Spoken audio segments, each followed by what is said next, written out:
Hello, everyone. You are very welcome to this special edition of Let's Give It a Voice. Today, here at the Voice of Hope Media. As usual, I am A. Simbeng and I am your host here. You're all welcome. You're watching live on our Facebook page and also on our YouTube channel. We have special guests today in our studios, all the way from Kenya. We have Christine Miloyo, and we also have Titus Bosek. So, our topic of discussion today is In the True Face of Bipolar Disorder, eliminating social stigma and helping people understand the condition. So, what do you understand or what do you know about bipolar disorder?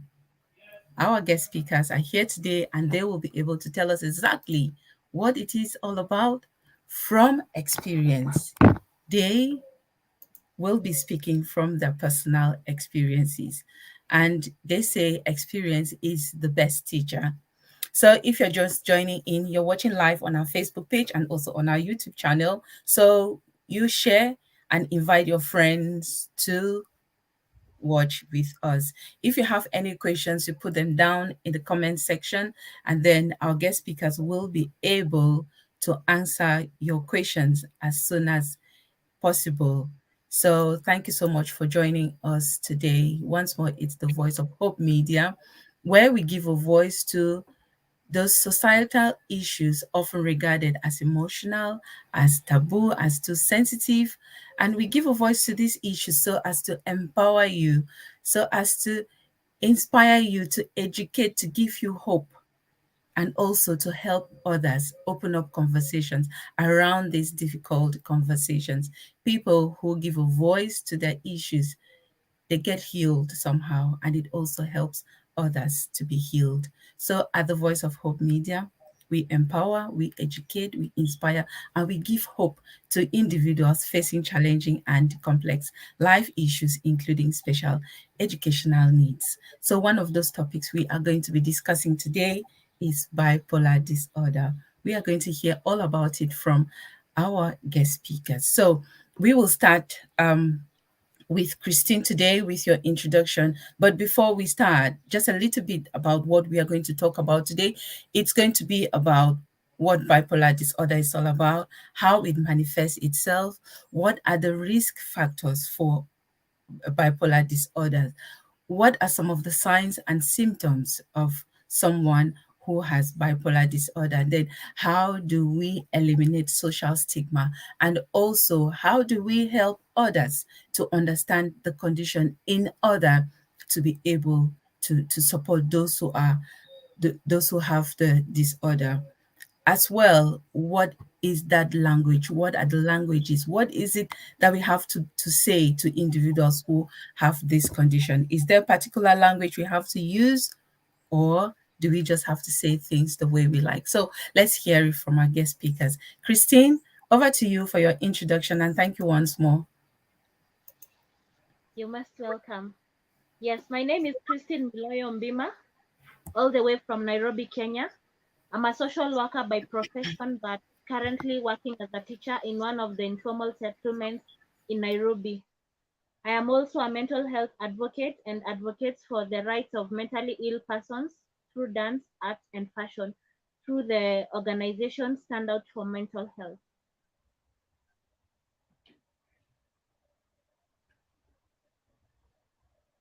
Should I say my story? No, thank you for that. I'll come back to you after we've had Titus. Over to you for your introduction. Okay, thanks very much for this opportunity. My name is Titus Bosek. I'm a student of economics and finance in Nairobi, Kenya. Okay, thank you so much for honoring our invite and to be on our show today. I know this is your first time being here today. Around the same time last year, Christine was a guest speaker, right? Christine, on the I think it was on the 18th of March last year. Yes. Okay.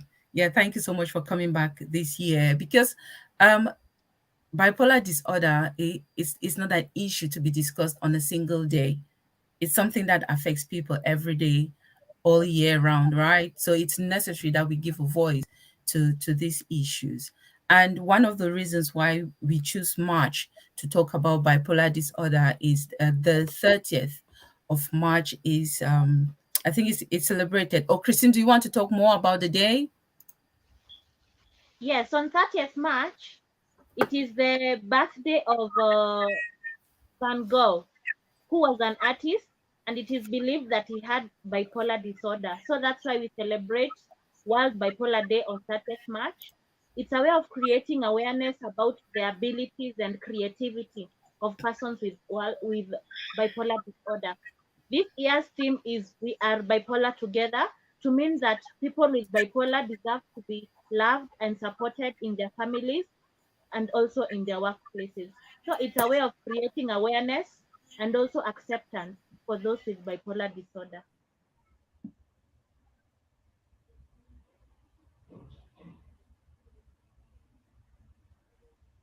You said the theme for this year is We Are Bipolar Together. Is that? Yes, Okay, that's yes, good. So which means anyone who has bipolar disorder in a family, in the community, everyone, we are in it together to be able to love, support, understand, accept, and include everyone that has the condition, and that it's not a one person thing, or that because you have it, it's your issue. It's none of another person's business. Well, it's everyone's business because we never know tomorrow. So thank you so much for that additional information there. So Titus, would you want to start to tell us a little bit about your story with bipolar disorder? Okay. I was first diagnosed with bipolar disorder 1 in 2013. That was when I joined my freshman year at campus. Since then, it started out as when I realized as a manic episode when I was admitted to a psychiatric facility. But prior to the manic episodes, there were periods of depression, which took center stage of a lot of issues in my life. So when my mind could not accommodate anymore the pressure of depression, which before the manic episode, uh, I never knew that really this was the condition I was living with. I never knew what the issue was. I tried to think about it, and I could not think it was bipolar because bipolar was something foreign to me. But once I was admitted in 2013, and I found out it was mania which made me admitted, I was the doctor made the diagnosis that I had bipolar disorder 1. Yeah.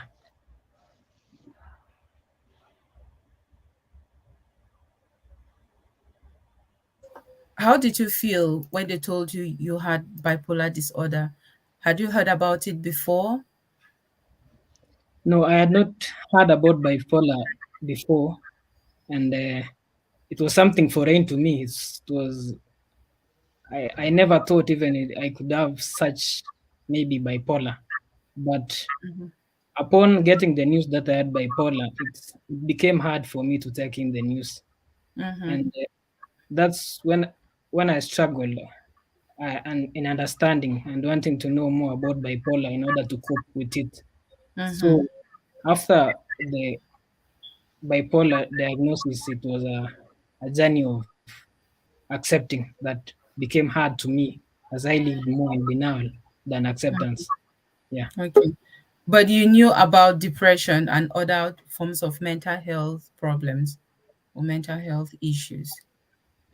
Yeah, I knew about depression, but I could not think it was I never associated what I was feeling before the diagnosis as depression because I remember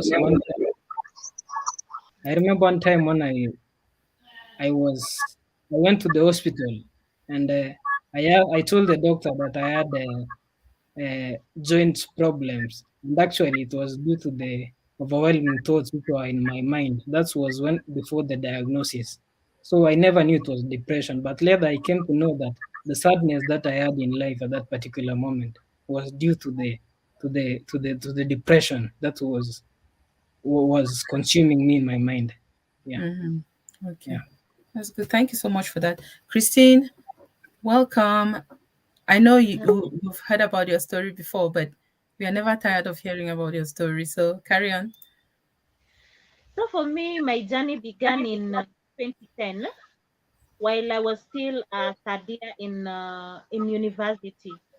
That's when I happened to get pregnant, and the pregnancy wasn't complicated or didn't have any complications. But when it came to delivery, that's when I had issues.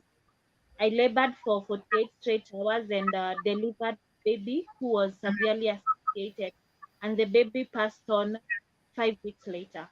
So that was too much for me. I also had exams waiting for me. I had an attachment waiting for me for work placement. So it was too much for me, and it was beyond my expectations. So that's when I sank into postpartum depression. That was in 2010. So 2010 throughout through to 2011, I was still depressed. So when I thought everything was getting better, I was in my final semester in campus. That's when I became hypomaniac, and my behavior changed. Even my dressing, I became hyperactive. I had a flight of ideas. So many things were happening at the same time. However, even at that time, I didn't even know that it's bipolar disorder that I'm suffering from. Only when I had full blown mania in 2015, that's when I was taken to a psychiatric facility, and that's when I was diagnosed with bipolar 2 disorder. Okay. Can you describe how it manifests itself, just in case people are watching and they've never seen someone with bipolar disorder, or when they are in that, did you say hypo or the mania Hypomania. state, hypomania? Yeah, just describe how it manifests itself. What happens during that period? What do you go through? I mean, Yes, for paint bipolar a 1, picture. okay. For bipolar 1, it is mania, but for bipolar 2, it's hypomania, which is a less serious form of mania. Mm-hmm. So, as I have said before, you have a flight of ideas. Maybe you can say, I want to go and start this and this project at a particular place. I don't even have the resources. But in my mind, I have figured out how I'm supposed to start from A to Z. Even without even taking time to do it, I've already jumped to another thing. Even when we are talking, there is no coordination. I come from this idea, I tell you this other thing, and then talking too much, and also rapid speech, whereby even I cannot control my thoughts the same as the way I'm speaking. Also, there is indecent or inappropriate dressing, and then drug and substance abuse, uh, irrational thinking or impulsivity, whereby one doesn't even think before making a decision. So whatever their mind tells them to do, that's what I used to do. So if at all, like there was a time I'm sent to the shop, and in the process of going to the shop, a friend calls me and they tell me that they are supposed to go to a certain city, for example, Naivasha or even Kisumu, which is very far from home. Mm-hmm. I will just follow them, and I won't even buy whatever it is that I was sent. So by the time they are calling me, they're asking me, "Where have you gone?" I tell them, "Hey, by the way, I even went to a far away city." So that is part of impulsivity. Okay, so you act, is it kind of you act without thinking? You just want to Yes, just go ahead and do anything. You don't actually think about the consequences. Is that so? yes. Okay. So what can be, I know you've mentioned there's something I've picked up about university, and Titus has also mentioned he was diagnosed when he was in the university. Is there something i- in the university? Is it that the workload gets too much at some point, or is there something around university studies that may be linked to someone being diagnosed with bipolar disorder? So what I can say is that Yes, university, you can have triggers like maybe too much workload, Mm-hmm. maybe your expectations not being met. However, for bipolar disorder, you get your first full blown manic episode when you are around 25 years of age. So that's what happened to me. By the time Okay. I was in 2015, yeah, Mm-hmm. that's when I was around 25 years old, and that's when I got my first full blown manic episode. What Okay. what I can also say is that what I can add to what Christina said is about the manifestation of bipolar Mm-hmm.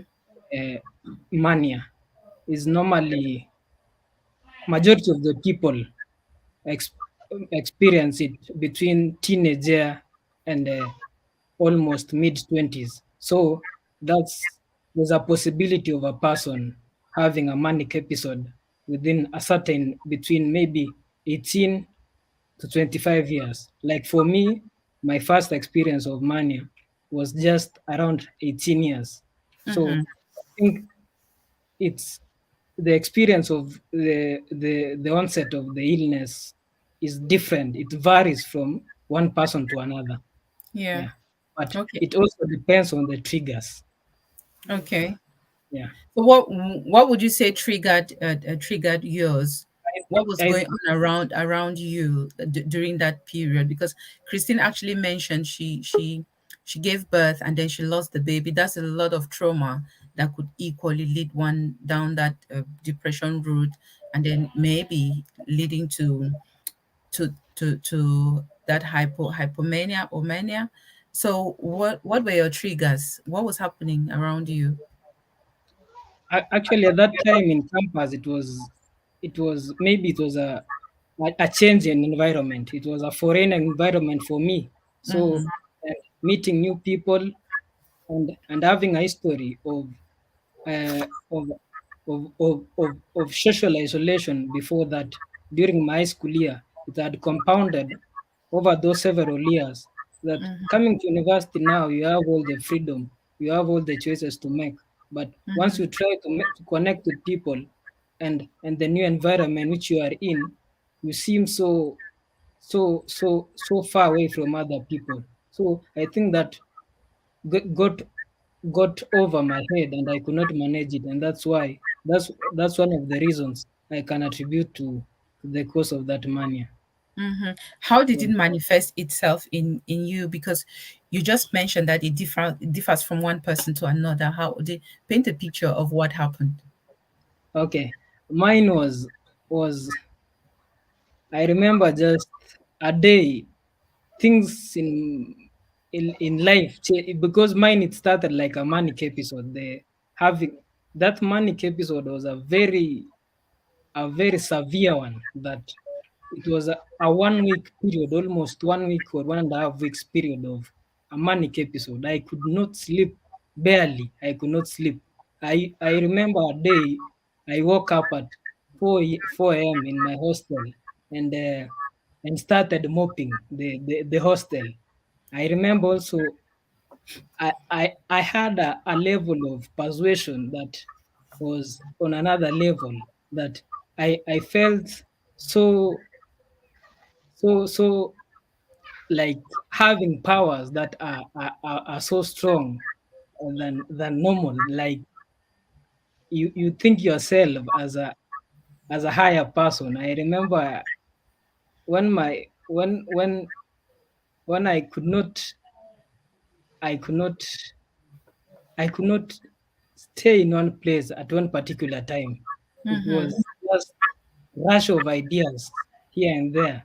Yeah, and that's how it came to happen that I even got involved in in in a maybe misbehavior inside the campus whereby uh, I was it took the security officers in the campus to realize that there's something wrong with this person that is Mm-hmm. not as I had messed with the authorities inside the school. So they tried to take me to the disciplinary office thinking that it was a disciplinary issue.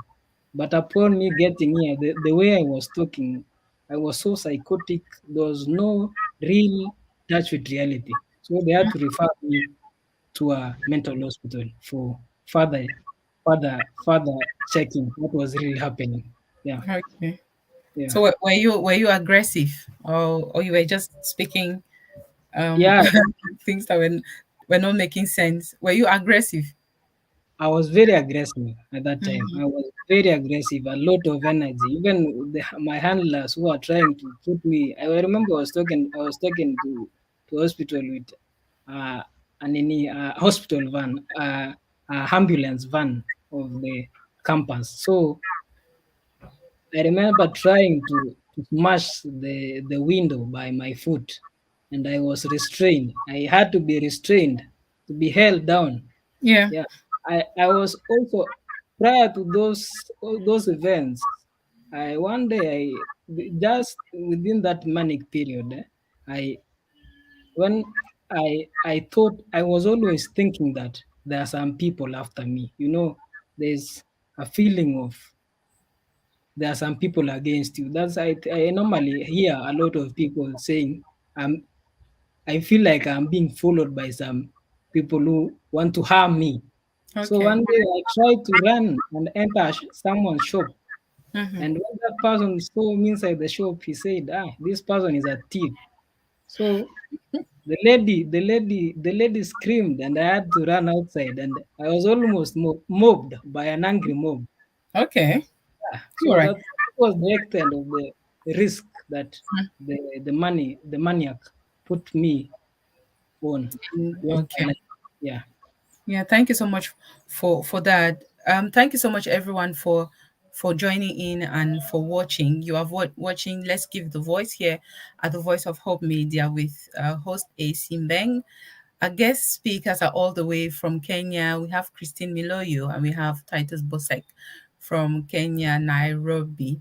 And our topic of discussion today is in the true face of bipolar disorder, eliminating social stigma and helping people to understand the condition. So our guest speakers are actually speaking from their personal experiences, what they've been through, and how they are now using their voices to be advocates, helping people to understand what bipolar disorder is all about, and also speaking out for those who are not able to speak out for themselves.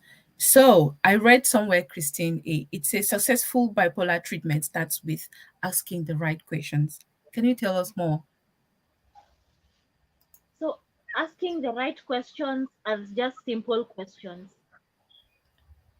How have your sleep patterns been for the past few days? Have you been able to sleep? So somebody can say, if it's a hypomania or manic episode, I haven't slept for like the past 1 week. So that tells you that there is something.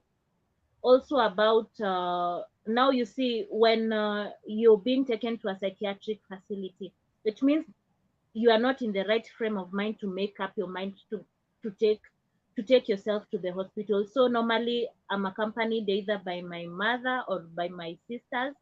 So they are the ones who are asked, how has she been behaving for the past few days? Has she been eating? Is she restless? These simple questions are able to give the medical practitioner an idea of whether it is mania or depression. And from there, given the number of days that the symptoms have been recurring, that's when they can decide if it's full blown mania, hypomania, or a depressive episode. And then from there, they can decide whether to increase the dosage of your medication or to introduce, maybe if it's an injection. Like for me, whenever I feel very anxious, normally it's an injection that works for me. When I'm almost having a relapse, it's an injection that works. But when I'm stable, I can able to eat well. I can able to sleep for 8 straight hours. I'm not irritable. I'm able to like maintain a job. The doses are reduced. So, in asking the right question, it helps in determining the dosages for the medication and also the kind of medication that you, the medication and treatment that one is to be given. Okay. What about you, Titus? Asking the right questions. What are the type of questions that you think are appropriate to ask? Yeah, the questions, just as Christina said, uh, from the the doctor side is uh, it should it should be questions that aim at knowing the how your mood is. Like for example, just as she has said that what can what how is your sleep pattern? How is your eating? How is your appetite? So those are the major factors that I see as a way that bases whether your medication will how your medication will be prescribed and in what dosages for them to be effective. All right, that's good. So our next question is let's bring some fun into this bipolar disorder, fun and some myths about it. Sometimes people put in a lot of emotions, in a lot of sensitivity in these issues, but as well, it's actually good for everyone to find something funny or something to make people laugh or giggle about the condition, right? and and I think it's absolutely important, especially for those who have the experience, because it lightens. It will also help as well to lighten their moods. And as long as you are not belittling those who have the condition, I think it's also necessary to bring in some fun facts about the condition. So let's talk about some facts, maybe fun about bipolar and some myths. Christine, over to you. So for fun facts, I can begin with people with bipolar are creative. Even around the world, you can find that musicians, for example, Kanye West, Britney Spears, Mariah Carey, these are people who have made it in the music industry, and they have bipolar disorder. So I can say that people with bipolar disorder don't come empty. Most of them, they have talents. For example, they can sing, they can dance, they can draw. So people with bipolar are very, very creative.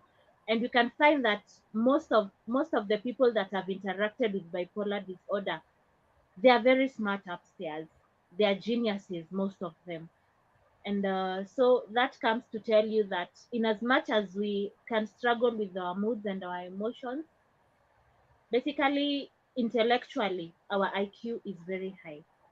And for the myths, in the African society, most people think that people with bipolar, they are crazy, they are mad people. And for others, they even say that people with bipolar disorder and mental illness in general, they are demon possessed. That is a myth.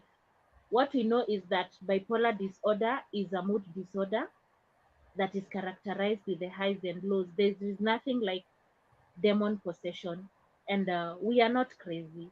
With the right treatment and medication, we can get better. It is manageable in as much as it cannot be healed, but it is treatable with the right combination of the treatment methods and medication. Another thing, there are those who say that people with bipolar, they cannot hold jobs. That is a myth. People with bipolar, if with the right support system, they can be able to hold jobs, even rise to the highest managerial level. And what I know is that they are very loving people, very empathetic, and even as leaders at the workplace, they're able to understand the needs of other people. So let not movies fool you that people with bipolar, they are psychos, they are murderers, they can do something bad to you.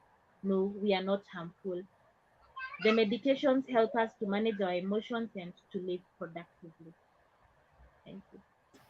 Okay, that's brilliant. Thank you so much. Do you have any myths about bipolar disorder, Titus? I normally hear people associating bipolar with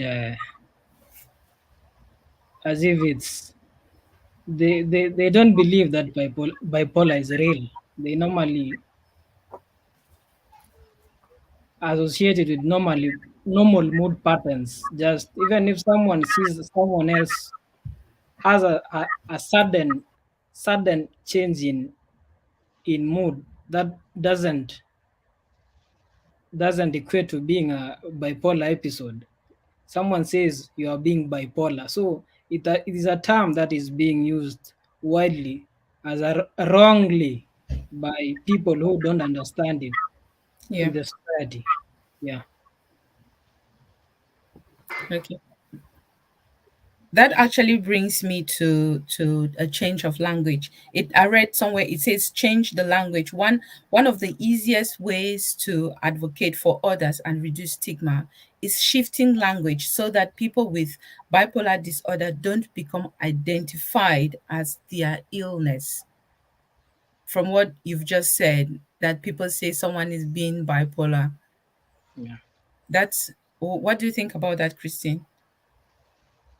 So from what I can say, even when acknowledging somebody with a disability, you acknowledge the person first before you like mention the disability that they are having. Therefore, that's why you say somebody who's visually impaired instead of saying blind. So even for mental conditions, you're supposed to like acknowledge the person for who they are, not saying that a person is crazy, a person is mad, a person is a lunatic, just because they told you that they have a psychosocial disability, like bipolar, schizophrenia. So, what I can say is using the right language, not saying that they are attention seekers, just because when things get out of hand and social media is the only way that I can use to pour out my thoughts, and you say that I'm attention seeking, such things. And also, another thing that has been controversial is about the suicidal thoughts and committing, not saying committing suicide, but died by suicide. So those are some of the language, some of the things that I think that should be considered in the language. Okay, thanks for that. So, being someone with bipolar disorder, let's talk about relationships and work, employment. How has it been so far? Relationships, Christine, and then Titus will talk about employment. Maybe both. So for me, relationships, I haven't been successful. So especially after the postpartum depression and yeah, mania. So most people when they see you, you are hyperactive, they feel that they cannot handle you even with the hyperactivity. They don't trust you. Whatever you say, maybe at times the impulsive decisions that you make, you hurt people. So in matters relationship, it has really been a great challenge for me. So I can say that bipolar disorder, when maybe I wasn't aware about the condition before the triggers came and it manifested.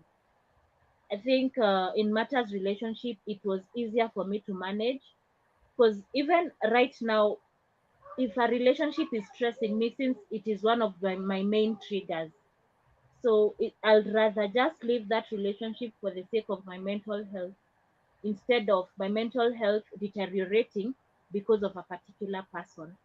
So, and in matters job, getting a job for me has been quite a hurdle, a very tough hurdle to cross since I it took me 8 years in campus because of the hypomania together with the postpartum depression. One semester lingered on for 4 good years. So even in the job market, after I present my CV, I pass my interview, but they realize there is that gap. A course that's supposed to take 4 years, it took 8 years. Yes, I have good grades, but when I share my story and I tell them that it's because of an unstable mental condition, that's why I wasn't able to graduate on time. Most of the employers feel that I am not fit to work. So there's a lot of stigma, especially in the workplace. But I'm grateful that right now I was able to secure a job in January. And yeah, I've been working for 3 months so far, and working very productively. So if you get a work environment that is enabling and that is supportive, especially for somebody with a mental illness like myself, it is rewarding, and you feel that you belong. And also, if the family where you come from provides you with support and ensure that you have your medications, and you have stability in your mind. So it's also one of the factors that leads you to not have a relapse anytime soon. Okay, that's good. So there's that need to have a sense of belonging, and to be able to have a job that is rewarding, and also a job environment that is enabling, right? So Yeah. so Titus, what about you? What about having bipolar disorder and maintaining relationships? I would say that actually the issue is you can start relationships are can start, but taking off may be hard because of the the mood shifts which occurs mainly. Someone maybe finds you while you are in your best condition, but when she realized that that there's a sudden change in your mood or in how you handle your matters, someone may try to take off from you. But for me, I think the hardest thing has been to start off even relationships because most of my relationships which I've started always during the manic episodes. But when the manic episodes end, I cannot continue the relationship. That since what affects me mainly is apart from just the shifts that are there in my my life. There's also anxiety. So when anxiety comes in at a period that I'm okay, I tend to isolate so much. So even making friendships, making relationships becomes very hard for me to make. But with the current that with the current progress that I'm making is that since the acceptance of the condition, I think that's one of the main factors that has made it even more easier for me to try and connect again with people. Since once you have the condition and you don't accept it, you will always make mistakes in matters like that. But once you accept it, you will try to manage yourself well so that even your social life can be manageable and even your relationship life can be manageable. So I think with acceptance and with coping mechanisms that are good and a support system, you can also always be encouraged to enter into a relationship. Yeah. Okay, that's brilliant. Thank you so much for that. So I guess with any condition, there has to be that level of understanding, the level of acceptance, as well as to be able to manage the condition as well. So our topic of discussion today is in the true face of bipolar disorder, eliminating social stigma and helping people to understand the condition. So let's move on to how do we eliminate social stigma? Because I know it will always be there, but how do you minimize it? And how do you help people to understand the condition? Christine, you mentioned that sometimes people say bipolar disorder is witchcraft, and those are some of the things that people will always say. So, what do you do to minimize such statements or to help people to understand the condition better? So for me, I'm very vocal on social media, and I take my time to educate people on what bipolar is, what they are not supposed to say, how to relate with people with bipolar, how to enhance mental health at the workplace. So this has really, really helped in those people who are around me including family members and friends, workmates, to be able to understand that this is what this this lady is going through, and this is how we can be able to help her. Also, I'm grateful that at least in this time and age, the media together with the media has really been vocal in matters mental health. So this has really helped people become informed more about the condition and how to treat people right. Though we haven't gotten there yet, but we are headed in the right direction in matters eliminating social stigma and discrimination. Another thing is about the support groups. We have support groups on social media. These support groups are really helping in identifying a family of people who undergo whatever it is that we're going through. So these support groups also have caregivers, family members, friends of people with mental illnesses. Through these groups, people share whatever it is that they are going through daily, and we are able to give each other support. I believe they have really helped in educating masses on what this condition is all about and how to be able to treat those people with the condition, treating them well.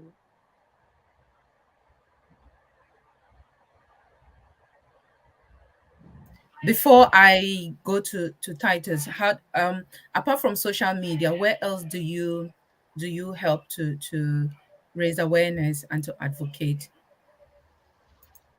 So so far I've been able to been invited with different organizations to talk to university students.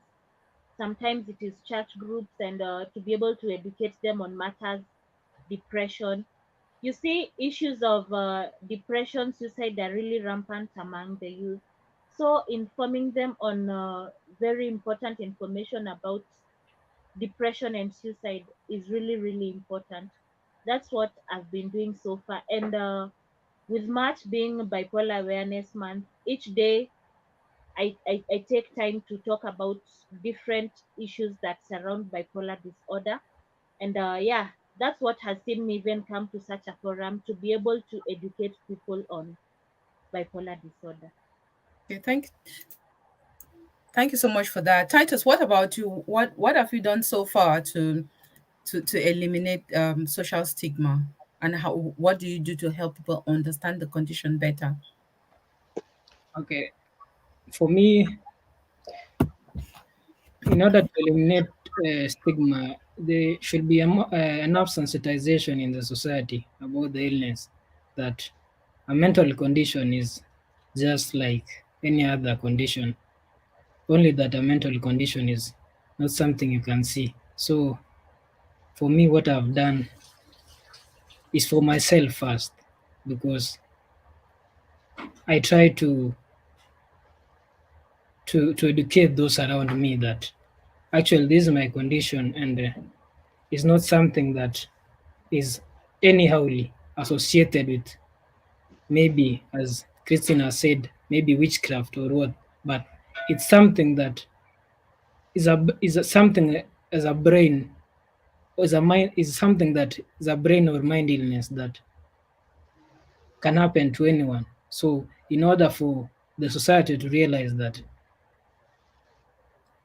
they should not stigmatize people with mental illnesses, is that we need to understand that mental illness is just like any other illness. And also, the on the part of organizations which are supposed to, which should be formed also by the stakeholders, like the health, the Ministry of Health, because mental issues, even currently in Kenya, there, even if you go around campus, students commit suicide or over periods of time. So this is a matter that is actually deep rooted in the in our systems. So the need to realize that someone should be helped, should come forward from the from our society in order to help these conditions to be realized, and people not to even take their life, for example, for an issue that can be resolved through various methods which people have lived successfully having sought help. Yeah. Okay, thank you so much for that, Christine. Just coming back to you. Being a parent, how do you manage parenting and then having bipolar disorder? Is it extremely difficult, or how do you manage the difficult days? So for me, the good thing is that my family, my mother and my brother, they're always there for me, ensuring that whenever it is that maybe I'm having a headache or having those bad days when I'm so irritable, they ensure that the children are well taken care of. It is not easy because it reaches a time when I need to take care of my mental health. Maybe I'm admitted at the psychiatric facility. There's no one to be left with the children. So maybe it reaches a time my mother maybe even thinks I may harm the children. So those are some of the worries that are normally there. Maybe if it's impulsivity, maybe I take the children and we leave and we switch off our phones. Those are some of the challenges that she has gone through as a parent. For myself, maybe at least the medication has really helped me nowadays, I think, before doing certain things. So, in terms of impulsivity, relapses, that has not happened. But it is not an easy journey since it will reach a point I feel very anxious or I'm very depressed. I can't even maybe if it's bathing the children or washing their clothes or even taking them to school, it is not even possible. But now, if you have a strong support system and they realize that things are getting out of hand, they make sure that I have my medication on time and I attend my clinics so that I can be able to take care of the children. Okay, that's good. And thank you so much, guys, for watching.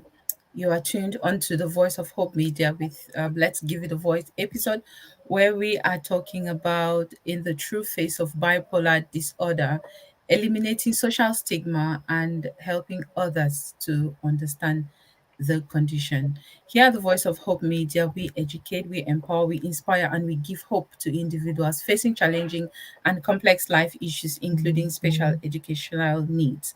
So, Let's Give It a Voice is an edition here where we aim at giving a voice to those societal issues normally regarded as taboo or too emotional or too sensitive, thereby empowering others to open up conversations around these sensitive or emotional topics. So, if you've been watching either live on Facebook or on our YouTube channel. Just before we round up, you can see me with the purple flower. Today is the 26th of March and it's called Purple Day. It's for epilepsy. So today is also celebrated as I think it's World Epilepsy Day, where we remember and we commemorate with those who are suffering with epilepsy, those who have been affected by epilepsy. So we think about them. Some of us have them as children who are growing up with epilepsy. And we also remember those who fought the battle because of epilepsy and they didn't make it. So may their souls rest in perfect peace. So we will be rounding up now. As someone living with bipolar disorder, and we do understand that there's a lot of stigma and a lot of taboo attached to mental health issues in general. Do you have any final words to advise those who judge or stigmatize people with a mental health disorder or those who have a mental health problem in general? Christine, I'll come to you with your final words. So what I can say is the mental illness club is it recruits 24/7. So you never know when it will be you in that condition that you are highly stigmatizing and discriminating. You never know. Since it is invisible, could be you are discriminating that friend of yours, that workmate of yours, And you never know, maybe it's even in your family.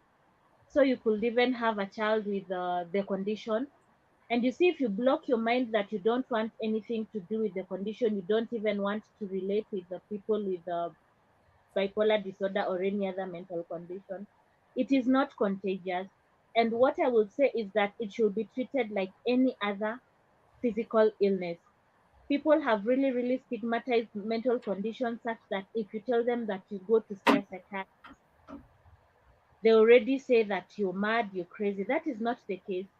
We can live productively with medication and with proper treatment. And if we get the proper diagnosis and support that we need. Also, I will say that for anyone who has been newly diagnosed with the condition, this is not a death sentence. It is not, your story is not written off. You can still live productively, like Titus and I have. And you can see for me, it is now 7 years battling the condition, but I haven't relapsed. I haven't been admitted again because I took it upon myself to accept my condition and to take my medication religiously. What I will say is that for organizations, workplaces, is to support people living with mental conditions so that we can help reduce the social stigma and discrimination. The journey begins with you. Thank you so much. Being diagnosed with bipolar disorder is not a death sentence. It's actually someone that needs care, someone that needs to be treated. And bipolar disorder should be regarded as any medical condition as well. So, Titus, over to you. Your final words about what do you say to those who stigmatize individuals with mental health problems like bipolar disorder or depression? What I would say about that is that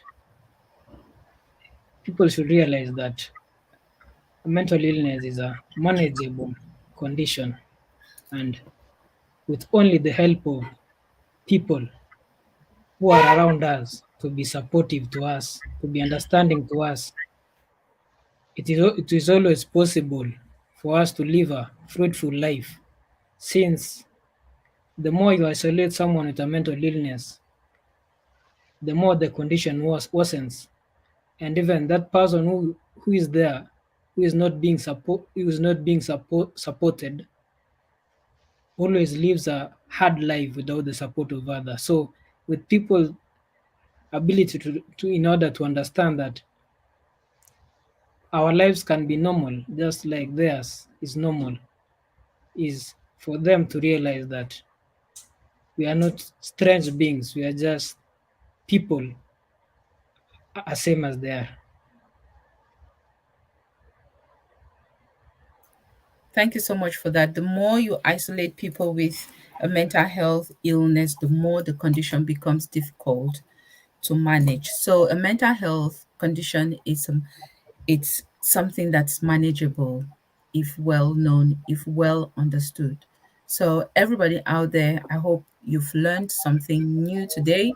I always say towards the end of this program that you don't worry about how many people are watching with you. Just worry about what you've learned, what you've unlearned, and what you are going to relearn from this show. Because one of our aims is to educate others, is to raise awareness around these issues that oftentimes people tiptoe around them, that oftentimes people feel they should be swept under the carpet and never to talk about. But these are issues that are affecting individuals, just like Christine, just like Titus, and others who are not able to open up. So let's come together and give it a voice. And we do that here at the Voice of Hope Media. Just before we go, let's acknowledge someone who has um, made a comment. Nancy Maema, she says Christine and Titus are very strong people. I like the fact that they are bold to talk about their condition. That's a sure way of eliminating stigma of bipolar disorder. Thanks to the Voice of Hope Media for giving them a platform. And thank you so much for watching. Nancy, it's a pleasure having you, and your comment It's quite empowering as well. We appreciate you. And Patience, thank you. Yes, I know it's a very vital topic that we have to give a voice to anytime, any day. Because Titus said the more we isolate people struggling with a mental health problem, the more the condition becomes difficult to manage. And Christine also said bipolar disorder is not a death sentence. Being diagnosed means you become aware of the condition, means you have to learn more about the condition. It also means you have to look for ways to help yourself. It is your responsibility to take care of yourself as well as those around you. And my one of my favorite quotes is, do not say it is none of your business, because it may be knocking at somebody's door, maybe just near you, next door. So it may not be your business today. It may come knocking at your door tomorrow. We never know tomorrow. And we don't even know the next one hour or 1 minute. We don't know what's going to happen. So never say never. Bipolar disorder, it's real. It affects people. It affects your brother, your sister, your children. It even affects parents as well. So it is a reality. It's not a taboo. It's not witchcraft. Actually, bipolar disorder is a condition that affects people, and these people need just love, understanding, acceptance, and inclusion, and they need care as well. So it's been AC here at the Voice of Hope Media. And if you're just joining in, we were giving a voice to In the True Face of Bipolar Disorder. In the True Face of Bipolar Disorder, because our guest speakers today are actually individuals living with the condition. So they were not speaking from somebody else's experience, they spoke from their own experience. So if you didn't have the opportunity to watch, the video is always here on our Facebook page, on our YouTube channel. You could always come back and watch later.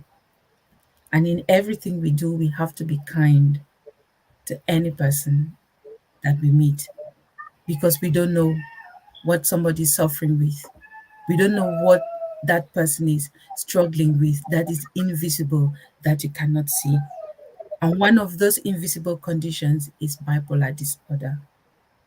So we are together in this. Um, Christine, what did you say? We are bipolar together. Yes, we are bipolar together. So today we are bipolar together, and we are looking forward to celebrating Bipolar Day on the 30th of March. And today, actually, it's Purple Day for epilepsy awareness for everyone out there who has the condition. So we are thinking about you. Thank you so much, Patience. Thank you so much, Elizabeth, for joining in a little bit late, but you'll catch up soon. And thank you so much, Priscilla, for being in the background and monitoring us and taking notes. So it's a goodbye to all of you, and hope to see you again on the show, Christine. It's here. Anytime you feel like to come to the show, let me know. Titus, special appreciation to you for being a guest on our show today. So anytime you think you have something to share that will be able to help someone else out there, just get in touch on WhatsApp, on Facebook Messenger. We are here, and together we are giving a voice to these so-called emotional, so-called sensitive, and so-called taboo topics, because these are real topics. These are Yeah. real issues affecting human beings, which means we have to talk about them. It's Let's Give It a Voice with 18 Bank. And see you again next week. Next Saturday is actually World Autism Acceptance Day. And so we will be having another show here with a whole house full of speakers and we will all be talking about autism and inclusion. So stay blessed, everyone. It's a happy weekend from my end. And thank you so much for being here today. Thank you so much for watching, and see you soon. Bye.